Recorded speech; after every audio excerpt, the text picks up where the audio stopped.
बिहार के सिवान से जहां 7 इंजीनियरिंग छात्रों की मौत हुई है, तस्वीरें आप देख रहे हैं। कॉलेज बस और ट्रेन की टक्कर में हुई है ये मौत। इंजीनियरिंग कॉलेज के ये छात्र थे। हावड़ा गोरखपुर बाग एक्सप्रेस की टक्कर बस से हुई। चौंकाने वाली बात यह है कि उस वक्त रेलवे फाटक पर गार्ड की ड्यूटी थी, लेकिन जिस समय वहां से बस जा रही थी उस समय फाटक खुला हुआ था। बिहार के सिवान में ट्रेन से टकराई है ये बस। ज्यादा जानकारी के लिए सीधे रुख करते हैं एबीपी न्यूज संवाददाता प्रकाश कुमार का। प्रकाश, लापरवाही का एक गंभीर मामला ये सामने आया। निश्चित तौर पे जो घटना घटी उसमें 7 इंजीनियरिंग के छात्रों की मौत तो हो ही गई, लेकिन जो धक्का लगा था, जिस तरीके से इंजन और बस टकराई थी, बस के परखचे तो उड़ ही गए, साथ ही इंजन भी पटरी से उतर गई। उसके बाद आसपास के आक्रोशित लोग जो वहां पहुंच गए थे, उन लोगों ने पूरी ट्रेन में ही आग लगा दी है। महाराष्ट्र एनसीपी में चाचा शरद पवार और उनके भतीजे अजित पवार के बीच की लड़ाई खुलकर सामने आ गई है।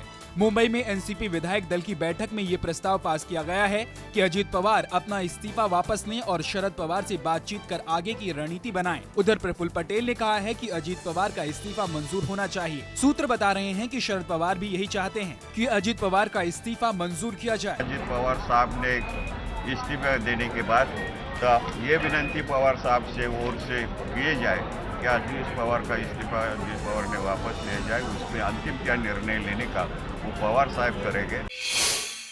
क्या विदेशी किराना के मुद्दे पर एनडीए में फूट पड़ सकती है? अकाली दल के अध्यक्ष और पंजाब के उप मुख्यमंत्री सुखबीर सिंह बादल के इंडियन एक्सप्रेस में छपे इंटरव्यू से तो कुछ ऐसे ही संकेत मिल रहे हैं। अंग्रेजी अखबार इंडियन एक्सप्रेस को दिए इंटरव्यू में पंजाब के उप मुख्यमंत्री सुखबीर सिंह बादल ने कहा है कि केंद्र अगर एक सहमति तैयार कर ले और किसानों और छोटे व्यापारियों के हितों की रक्षा की गारंटी दे तो वो इस पर विचार कर सकते हैं। करुणानिधि की पार्टी डीएमके ने दिया है यूपीए सरकार को एक बड़ा झटका। डीएमके ने मंत्रिमंडल विस्तार में नया मंत्री पद दिए जाने के ऑफर को ठुकरा दिया है। ममता बनर्जी के समर्थन वापस लेने के बाद मनमोहन सरकार नए सहयोगियों को जोड़ने और पुराने साथियों से रिश्ते बेहतर बनाने की कोशिश कर रहे हैं। डीएमके ने मंत्रिमंडल विस्तार में नए मंत्री पद का ऑफर ठुकरा दिया है। मंगलवार को पीएमओ के राज्य मंत्री नारायण स्वामी डीएमके प्रमुख करुणानिधि से मिले थे।